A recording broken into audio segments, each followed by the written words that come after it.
Okay. All right. Today is a special meeting, and I will call the special meeting to order September 16th, and it's 1:30 PM. And please stand and join me for the Pledge of Allegiance. I pledge allegiance to the flag of the United States of America and to the republic for which it stands, one nation, under God, indivisible, with liberty and justice for all.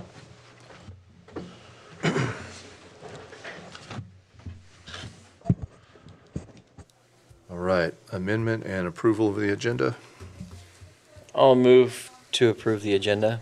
and I'll second it.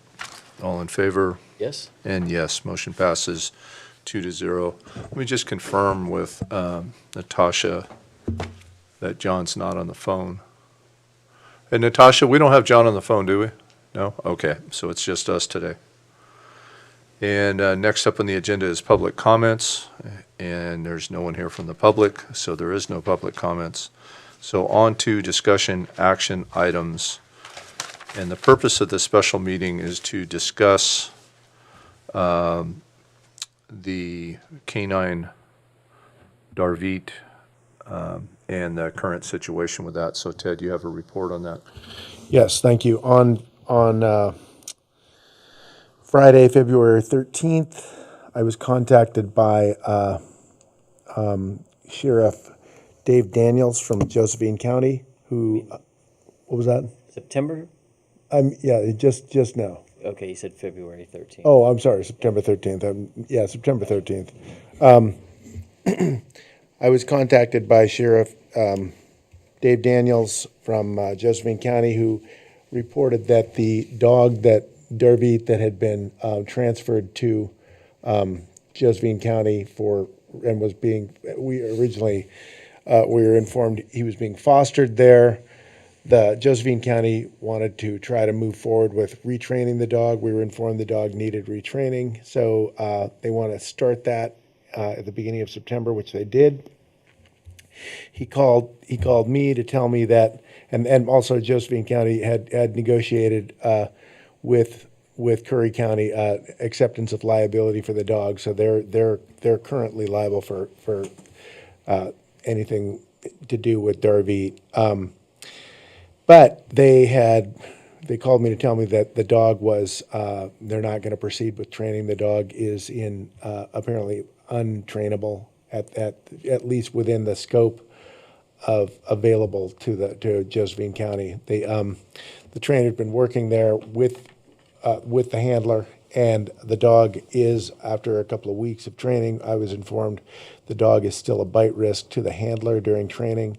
Dog does not release unless it's choked off. It's a fairly serious, very serious lack of training with the dog. So they don't want to proceed forward with, Josephine County doesn't want to proceed forward with it, and they wanted to ask if Curry County wanted it back.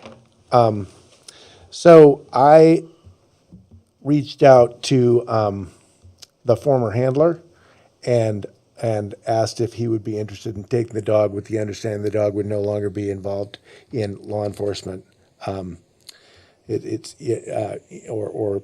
sort of police type activity. And the former handler has agreed that he would like to do that. So I informed Sheriff Daniels of that fact. Sheriff Daniels is putting together an agreement for that former handler to sign. The dog will be transferred directly from Sheriff Daniels from Josephine County to the former handler, but we also need an agreement ourselves to relieve us of liability and kind of remove that tail liability that's out there. Okay, so I thought that, I'm kind of confused here. So I thought that Deputy King didn't want the dog. That's what we were told. No, he won't. When I had originally talked to Deputy King, he was very upset. He wanted to have the opportunity to take the dog when he left Curry County, and I don't know the specifics of how all that worked out, but I do know that he was actually very emotional when I contacted him on Friday, and I would say that there's not much he would like better than to have his dog back. Okay. So this ties into the discussion that we had, and just to kind of synopsize here, Deputy King resigned, and then we found out that the sheriff had given the dog to Joe County. And we found that out when he had asked to transfer the vehicle. So With the canine vehicle. right. So then we had a discussion, and we were told that Deputy King did not want the dog. And then I had asked to reach out to our local agencies in Curry County to see if one of them would want the dog. And we did speak to them, and they all declined. I spoke to every agency. Right. And I spoke to them as well. So then the next best option would have been to go to Joe County, and we did a release of liability. Joe County had the dog, and they had a deputy that was in training with the dog. That's correct? That's correct. Okay. And then you were told the dog is untrainable? By Sheriff Dave Daniels, yes, on this last Friday. Okay. So the first option for me would have been the dog go to the handler. That's always the best case. I mean, The other options that the sheriff contacted me, Sheriff Daniels contacted me to ask if we had any preference. And then the other options that he laid out for me were they could offer it back to the original trainer for retraining. So it would essentially be retrained and somehow go back into the system if that would work. And if that didn't work, then there's apparently some sort of an organization that takes former police dogs and works to rehome them. I'm familiar with it. And then the final option would have been to go on social media and ask if anybody wanted the dog. So obviously, I feel very strongly about this because of my involvement with the program here in Curry County, but also as a former canine handler, I can tell you that having to put my dog down was one of the most difficult things I had to do in my career. So I hate to ever separate a dog from a handler, even if it's been a year and a half, whatever. I always hate to do that. So I was under the impression that Deputy King didn't want the dog, but the fact that he does, I mean, I absolutely support the dog being with its handler. Jay? Well, yeah, I mean, it seems like the only rational way to move forward. Well, not only rational, but I think it's probably best for the dog and to be with the handler that had worked with it. Well, the Sheriff Daniels told me the dog's a nice dog. He likes to have his belly scratched. He likes to, he's a nice dog. He's just not. He is not in any state of training that would allow him to be in a law enforcement environment. Right. So I mean, it makes sense to me. I don't need to belabor it too much further than that. I would say this though, when you said that, just I'm obviously never been a canine handler in a law enforcement setting, but if a deputy were to resign, there was a canine handler, and there was a very well trained canine and another handler, it would make sense to transfer the responsibility of that over to the new handler. Which is typically done without difficulty. Yeah. So I know, obviously, in our case, we didn't have that opportunity to do so.